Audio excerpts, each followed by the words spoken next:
पाकिस्तान तहरीक-ए-इंसाफ और मुस्लिम लीग नून आमने सामने है। इतने मैसेजेस मुझे आए कि जनाब आपकी क्या प्रेडिक्शन है 20 हलकों के अंदर क्या होने जा रहा है। एक्चुअली मैं चाहता तो उस पर ट्वीट भी कर सकता था, लेकिन मुझे यहीं पे जवाब देना पड़ेगा ताकि मैं तफसील से जवाब दे सकूं। इमरान खान साहब जो हैं वो चीफ इलेक्शन कमिश्नर, उनसे मुलाकातें करने की जो है वो भरपूर कोशिशें करते रहे हैं। मेरे कप्तान के जो वसीम अकरम प्लस हैं, उस्मान बुज़दार, उनकी अरबों रुपए की करप्शन के शवाहिद जो हैं वो मिल गए हैं। नज़ीर चौहान साहब, उनकी जनाब एक ये वीडियो सामने आई है। चंद शरपसंद अनासिर भी पंजाब के अंदर आ गए हैं।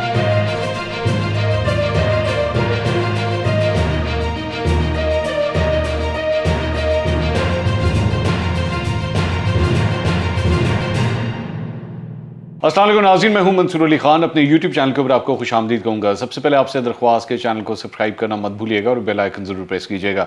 नाज़रीन, धमाकेदार दिन होने जा रहा है कल का, और पाकिस्तान तहरीक-ए-इंसाफ और मुस्लिम लीग नून आमने सामने है। प्रेडिक्शंस ज़ाहिर बात है सिलसिला शुरू हो गया है। हमें कमेंट्स भी बहुत से आए, मुझे ट्विटर के ऊपर बहुत से लोगों ने मैसेजेस भेजे, फेसबुक अकाउंट के ऊपर भी बहुत से लोगों ने मैसेजेस भेजे।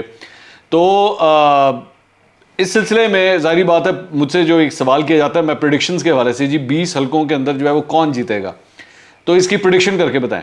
अच्छा, मैं प्रेडिक्शन जो है वो मैं इसकी सबसे अपने वीडियो के आखिर में जाके मैं आपको बताता हूँ कि मेरा क्या ख्याल है कि क्या होने जा रहा है। लेकिन उससे पहले दो चार खबरें भी आपके साथ ज़रा शेयर कर लें। और एक और इन्फॉर्मेशन जो हम आपको देना चाहेंगे वो ये है कि अभी तक पिछले 1.5-2 साल से, जब से हमने ये यूट्यूब चैनल शुरू किया है, तब से लेकर अब तक हम अपनी जो वीडियोस होती थी वो, हमारा जो फेसबुक का अकाउंट है मंसूर अली खान लाइव बेसिकली, लेकिन आप मंसूर अली खान लिखेंगे तो उस पर जो हमारा वेरीफाइड अकाउंट है वो सामने आ जाएगा आपके। तो पहले हम लोग वो वीडियोस जो हैं वो एक दिन के बाद वहाँ पे डाला करते थे, और उसमें और हमारी यूट्यूब की वीडियो में जो है वो एक दिन का गैप होता था। लेकिन अब वो सिलसिला जो है अब बिल्कुल बराबर हो गया है। अब जिस वक्त ये वीडियो यूट्यूब के ऊपर आएगी उसी वक्त ये वीडियो फेसबुक के ऊपर भी आप देख सकते हैं। तो अगर आपने हमारा फेसबुक का पेज सब्सक्राइब नहीं किया हुआ तो आप उसको सब्सक्राइब भी कर सकते हैं। फ़र्क सिर्फ ये है कि अगर यहाँ पे आपके पास वीडियो आएगी यूट्यूब के ऊपर तो उसका नोटिफिकेशन भी आपके पास आएगा और आपको पता लग जाएगा कि हमने अभी वीडियो जो है वो रिलीज़ की है। लेकिन अब हम दोनों प्लेटफॉर्म्स के ऊपर जो है हमारी वीडियोज़ अवेलेबल होंगी, और रियल टाइम के अंदर दोनों आप किसी भी प्लेटफॉर्म पर देख सकते हैं, आपकी मर्ज़ी है। अच्छा, अब ज़रा दीगर खबरों की तरफ आते हैं। सबसे पहली जो खबर आई है वो मरियम नवाज़ ने आज एक्चुअली ट्वीट किया, और उन्होंने ये ट्वीट किया है कि वो कोरोना वायरस का शिकार हो गई हैं। मरियम नवाज़, आप जानते हैं कि पिछले कई हफ्तों से जो हैं वो इलेक्शन कैंपेन के अंदर थी, और मुख्तलिफ जगहों के ऊपर जाके क्राउड के अंदर उन्होंने कैंपेनिंग की। मैंने कम अज़ कम जितनी भी उनकी फुटेजेस देखी, मैंने कहीं पर भी उनको मास्क पहनते हुए नहीं देखा, जबकि मेरा ख्याल में उनको पहनना चाहिए था। तमाम जो सियासी रहनुमा हैं, चाहे इमरान खान हो या दीगर हों, मैं हमेशा बार बार एक बात कहता हूं कि मेरे लिए सबसे इम्पॉर्टेंट जो है वो ये बात है कि जी उनकी जो सेहत है, उनकी जो जान है, वो सबसे इम्पॉर्टेंट है। आप सियासी तौर पे उनसे कोई भी इख्तिलाफ़ करें, लेकिन हम हमेशा ये चाहेंगे कि पाकिस्तान के जितने भी सियासी रहनुमा हैं वो सेहतमंद रहें और अल्लाह उनको लंबी ज़िंदगी दे। सियासी रहनुमा बनाने के लिए ना कई साल लग जाते हैं, चाहे वो इमरान खान हो, चाहे वो मरियम नवाज़ हो, नवाज़ शरीफ हो, शहबाज शरीफ हो, कई साल लग जाते हैं। लेकिन बदकिस्मती हमारे साथ ये है कि जब वो शख्स चला जाता है तो फिर हमें एहसास होता है कि कितना बड़ा नुकसान हो गया हमारा। मैं दुआ करता हूँ कि तमाम सियासी रहनुमा सेहतमंद रहें। मरियम नवाज़ कोविड का शिकार हुई, दूसरी दफ़ा हुई हैं, इससे पहले भी जो है उनको कोविड हो चुका है, और 2021 में, बल्कि तकरीबन ऑलमोस्ट 1 साल पहले ही उनको ये कोविड हुआ था। अब ये दूसरी दफ़ा इनको हुआ है, तो आई होप कि वो जल्दी रिकवर कर जाएं।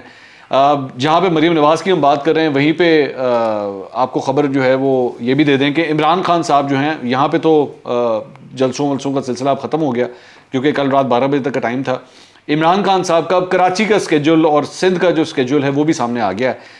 21 जुलाई को जनाब उन्होंने हैदराबाद के अंदर जो है वो रैली से खिताब करना है, क्योंकि वहाँ पे बल्दियाती इंतखाबात आने लगे हैं। सिंध के अंदर दूसरा फेज़ जो है वो होने लगा है, उसमें हैदराबाद और कराची के अंदर जो है बल्दियाती इंतखाबात होने जा रहे हैं। और 22 जुलाई को जो है उन्होंने कराची के अंदर मुख्तलिफ मकामात के ऊपर जाके जो है वो रैली से खिताब करना है। तो वहाँ पे भी जो है अब इलेक्शन कैंपेनिंग का सिलसिला जो है वहाँ पे पंजाब से ख़त्म होगा तो वहाँ पे स्टार्ट हो जाएगा। तो एक तो ये मामला था। कराची से रिलेटेड एक और ख़बर हम पिछले 2 दिन से देख रहे थे कि कराची के अंदर जो है काफ़ी तबाही हुई बारिशों की वजह से, और अब आज की खबर यह है कि कराची में दोबारा बारिश का सिलसिला जो है वो शुरू हो गया है। अफसोसनाक बात यह है कि इस शहर को, जो पाकिस्तान का सबसे बड़ा शहर है, इसको मेरी नज़र में तमाम जमातों ने ही नाउमीद किया है, किसी ने इसको ओन नहीं किया है। चाहे वो MQM हो, चाहे वो पाकिस्तान तहरीक इंसाफ हो, चाहे वो मुस्लिम लीग नून हो, सब ने ही जो है ना, और पाकिस्तान पीपल्स पार्टी, ज़ाहिर बात है पाकिस्तान पीपल्स पार्टी का नाम क्यों ना लिया जाए, क्योंकि सिंध की हुकूमत तो ज़ाहिर बात है उनके पास है। तो कराची के अंदर ये सूरत हाल हो चुकी है कि लोग अब जो है वो दुआएं करते हैं कि भाई हमारे शहर में बारिश ना हो, क्योंकि अगर बारिश हो गई तो ये पानी की निकासी जो है वो किस तरह होगी। तो कराची से अभी खबर आ रही है, अल्लाह करे कि वहाँ पे जो है कोई जानी और माली नुकसान मज़ीद ना हो। अच्छा जी, अब ज़रा कुछ जो सियासी मामलात हैं ज़रा उसकी तरफ आ जाते हैं। PP 167 मुस्लिम लीग नून के जो उम्मीदवार हैं नज़ीर चौहान साहब, उनकी जनाब एक ये वीडियो सामने आई है, ये जो स्क्रीन के ऊपर आप देख रहे हैं। इस वीडियो के अंदर बेसिकली देखा जा सकता है, ये वीडियो जो है वो जिसने भी बनाई है वो देखा ही जा सकता है कि वो किसी बंदे से मिलते हैं और उसके बाद जेब से जो है वो 5-5 हज़ार के नोटों की गड्डी जो है वो बाहर निकालते हैं और फिर 5 हज़ार का नोट जो है वो एक बंदे के हवाले करते हैं। अब यहाँ पे जो है वो ज़ाहिर बात है जो पाकिस्तान तहरीक इंसाफ के लोग हैं वो ये कह रहे हैं कि जनाब ये बेसिकली वोट ख़रीदे जा रहे हैं और इसकी जो है वो तहकीकात होनी चाहिए, इलेक्शन कमीशन ऑफ पाकिस्तान को इसकी तहकीकात करनी चाहिए।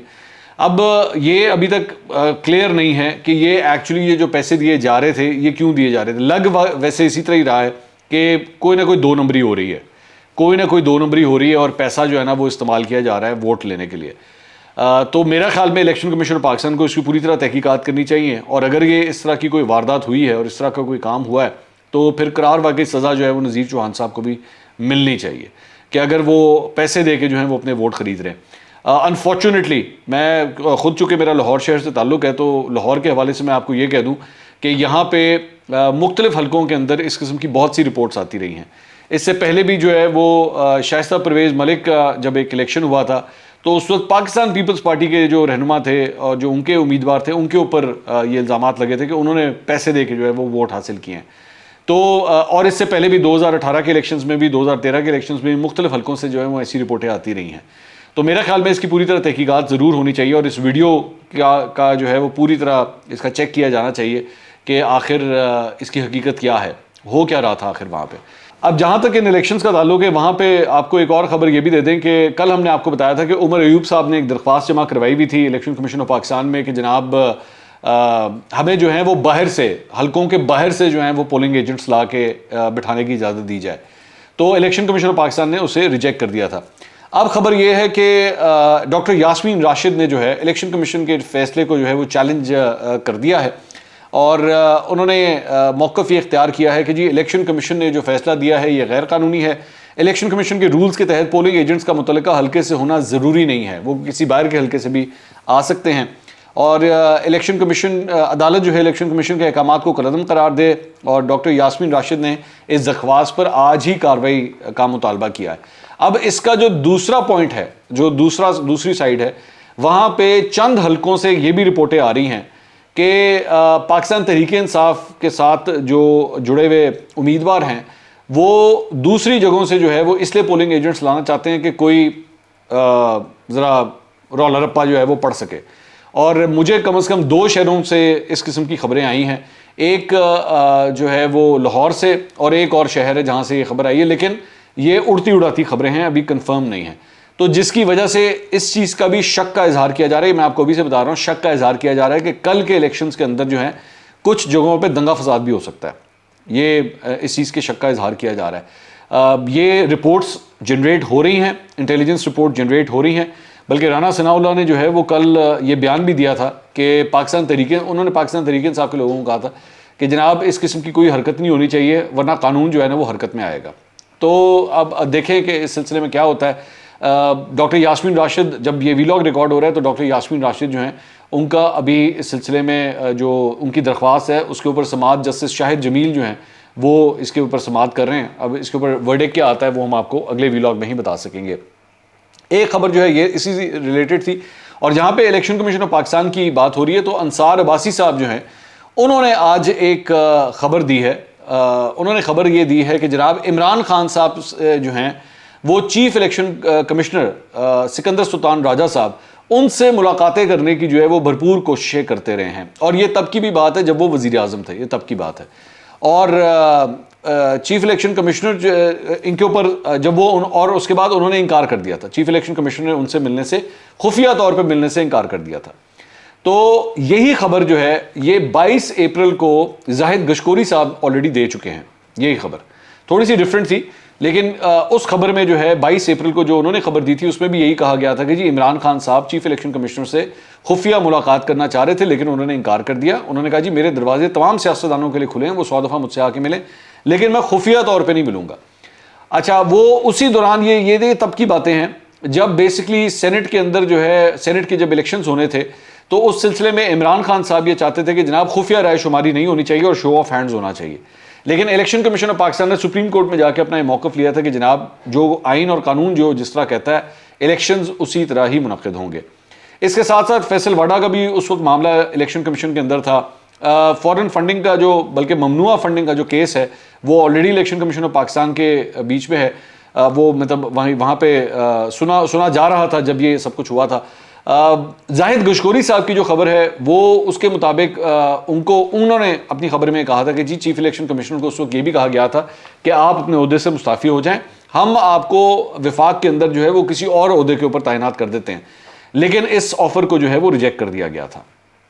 अब अंसार अब्बासी साहब ने भी जो है इस खबर को दोबारा दिया है और इसके अंदर उन्होंने कहा है कि जी साथ ही साथ इमरान खान साहब ने मुख्तलिफ जलसों के अंदर भी जो है वो इन चीफ इलेक्शन कमिश्नर के ऊपर ये इल्ज़ाम भी लगाए कि जनाब ये सीक्रेटली जाके हमजा शहबाज से और शहबाज शरीफ से मुलाकातें करते हैं और ये लाहौर जाके उनसे मुलाकातें करते हैं। तो इसके ऊपर जो है वो चीफ इलेक्शन कमिश्नर का एक पॉइंट ऑफ व्यू सामने आया कि जनाब मेरी कोई ऐसी सीक्रेट मुलाकातें नहीं होती, ये हकीकत है कि मैं वीकेंड्स के ऊपर अक्सर जो है वो यहाँ पे आते हैं, लाहौर आते हैं, क्योंकि उनकी फैमिली यहाँ पे, ये बात तो मैं भी जानता हूँ, उनकी फैमिली यहाँ पे है, बल्कि गालिबन उनके बेटे या बेटी की शादी भी जो है वो पिछले 1 साल में इधर लाहौर के अंदर ही हुई है। तो वो इसलिए उनका लाहौर वैसे भी काफ़ी आना जाना जो है वो होता है। तो ये खबर जो है वो अंसार अब्बासी साहब ने ये दी है। अब बंदा ये पूछे कि जनाब, और उसके बाद हमने देखा कि इमरान खान साहब ने एक पूरी कैंपेन शुरू की चीफ इलेक्शन कमिश्नर के खिलाफ, उनके ऊपर मुख्तलिफ इल्ज़ाम लगाए। उन्होंने ये तक कह दिया ये नून लीग का बंदा है और ये तो नून लीग को सपोर्ट करता है, और अभी तक ये सिलसिला जारी है कि इलेक्शन कमीशन के ऊपर जो है वो हर किस्म के इल्ज़ाम लगाए जा रहे हैं और इलेक्शन कमीशन एक्चुअली अपनी स्टेटमेंट्स जारी करता है और उसके बार बार तफसीलात जारी करता है कि नहीं जनाब ऐसी कोई बात नहीं है। तो इमरान खान साहब की गोलाबारी जो है वो इलेक्शन कमीशन के ऊपर और चीफ इलेक्शन कमिश्नर के ऊपर टिका के जारी है। अच्छा जी, इसके अलावा एक और ख़बर जो है वो उस्मान बुज़दार साहब के हवाले से है। ये समा टेलीविज़न के ऊपर बेसिकली ये खबर चली है कि मेरे कप्तान के जो वसीम अकरम प्लस हैं उस्मान बुज़दार, उनकी अरबों रुपए की करप्शन के शवाहिद जो हैं वो मिल गए हैं और बड़े गवाह जो हैं, बड़े नाम उनके खिलाफ जो है वो गवाह बनने के लिए तैयार हो गए हैं। इस रिपोर्ट के मुताबिक हुकूमत पंजाब के साबिक वज़ीर आला के 2 फ्रंटमैन से अहम शवाहिद मौसूल हुए हैं और इन फ्रंटमैनों के नाम पर बैंक अकाउंट्स का भी इंकशाफ हुआ है। ज़राए का कहना है कि साबिक वज़ीर आला पंजाब के फ्रंटमैन के तौर पर महकमा आबपाशी के एक्सियन अजीम बलोच का नाम भी सामने आया है। रिपोर्ट के मुताबिक उस्मान बुज़दार के फुफा अमीर तैमूर के खिलाफ भी करप्शन और किकबैक्स के मजीद शवाहिद हासिल कर लिए गए हैं, जबकि नैब और एंटी करप्शन ने बुज़दार की अरबों रुपए की इन्वेस्टमेंट के शवाहिद भी हासिल कर लिए हैं। उस्मान बुज़दार और उनके फ्रंटमैनों के खिलाफ शवाहिद वज़ीर आज़म और वज़ीर आला पंजाब को भी भिजवा दिए गए हैं। पंजाब हुकूमत ने साबिक वज़ीर आला उस्मान बुज़दार की गिरफ्तारी के लिए लाहौर हाईकोर्ट में शवाहिद देने का फैसला कर लिया है। तो उस्मान बुज़दार साहब के गिर्द भी जो है वो घेरा अब तंग होता दिखाई दे रहा है। ज़ाहिर बात है अभी तक ये मामला, जिस तरह मैं बार बार हमेशा कहता हूँ, मुझे डिस्क्लेमर देना पड़ता है क्योंकि पाकिस्तानी सहाफ़त के अंदर ना सहाफ़ी यहाँ पे खुद ब खुद बैठ के जज बन जाते हैं और वो फैसला सुना देते कि जनाब साढ़े अलो है, करप्ट है, गल ख़त्म।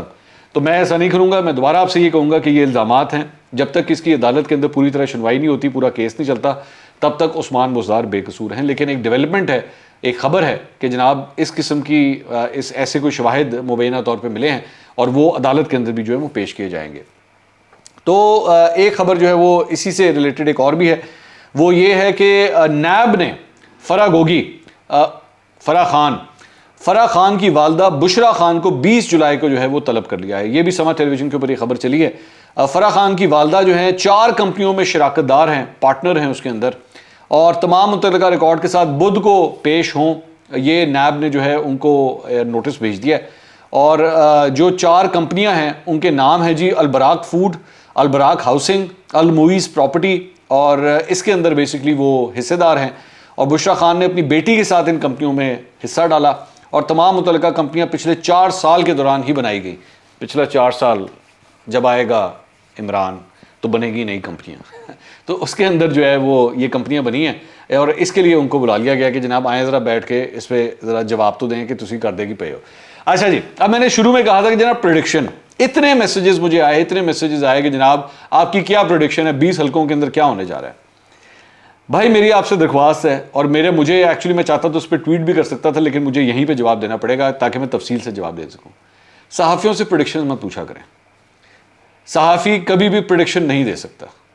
सहाफ़ी आपको इन्स एंड आउट्स तो बता सकता है, लेकिन ये नहीं बता सकता कि जनाब अगले दिन जो इलेक्शन हो रहा है उसका रिजल्ट क्या आ जाना है।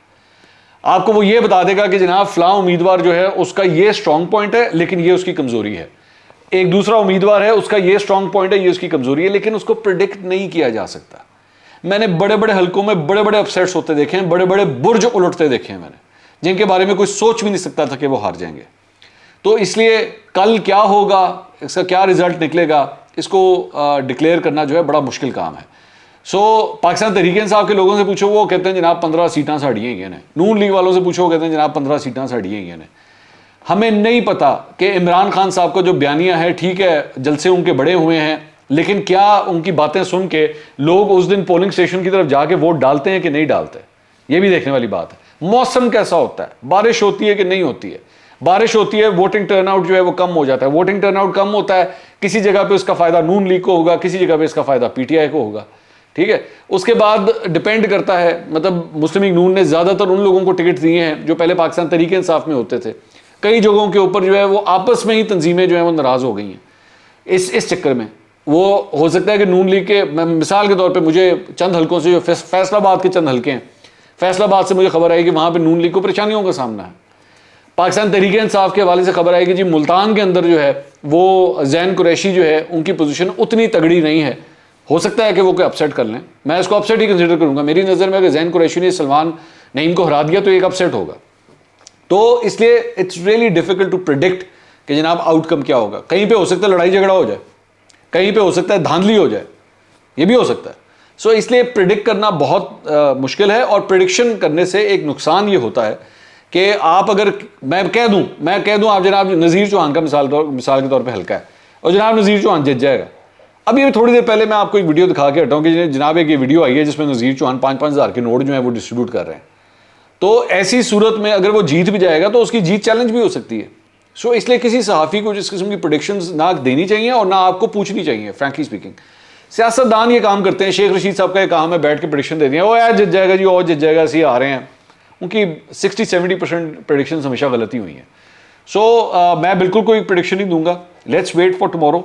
हम कल पूरी तरह, हम और हमारी टीम जो है वो पूरी तरह इस पूरे इलेक्शन प्रोसेस को ऑब्जर्व करेगी। क्या होता है, कहीं पे धांधली के शवाहिद आते हैं, नहीं आते, पुरम तरीके से होता है या नहीं होता। 5 मुख्तलिफ हलकों के लिए जो है वो फौज तलब कर ली गई है। तो आप इससे अंदाज़ा लगाइए कि कितनी सेंसिटिविटी है इन इलेक्शंस के अंदर। सो लेट्स वेट एंड सी। अब मिसाल के तौर पे एक और जो वाक़या पेश आया वो ये है कि मकबूल गुजर जो पाकिस्तान तहरीक इंसाफ के जो हैं वज़ीर हैं, आज़ाद कश्मीर से जिनका ताल्लुक़ है, उनके ऊपर और अली मीन गंडापुर के ऊपर पाबंदी लगा दी गई थी कि जनाब आपने पंजाब में एंटर नहीं हो रहा। वो मकबूल गुजर जो हैं वो जनाब आज लाहौर पहुँच गए। उन्होंने कहा जी सारे अहकाम जाएँ मेरे ठुड्डे पे, मुझे कोई फ़र्क नहीं पड़ता। और ये इस सिलसिले में जो है वो मकबूल गुजर अभी वो वहाँ पे पहुँचे तो जियो न्यूज़ जो है वो उनसे गुफ्तगू कर रहा था। तो वहाँ पे एक SHO जो है वो आ गए वहाँ पे, और SHO ने उनके ऊपर जो है वो उनको रोक दिया कि जनाब आप यहाँ पे आ नहीं सकते, आपको इजाज़त नहीं। फिर उसके बाद उनके आपस में काफ़ी तकरार हुई और वो फिर अपनी गाड़ी में बैठ के निकल गए। लेकिन उन्होंने परवाह नहीं की, जो अहकाम आए हुए हैं वो फिर भी यहाँ पे पहुँच गए। तो जिस तरह मैंने पहले एक बात की थी कि चंद हलकों से खबरें आ रही हैं कि चंद शरपसंद अनासर भी पंजाब के अंदर आ गए हैं और हो सकता है उनकी जानिब से दंगा फसाद जो है वो किया जाए। So what happens in those elections, it's really difficult to predict. लेकिन अल्लाह करे, आप भी दुआ करें और मैं भी दुआ करता हूँ कि पुरअमन तरीके से हो जो कुछ भी होना है। अगले व्लॉग में दोबारा मुलाकात होगी। अल्लाह हाफ़िज़।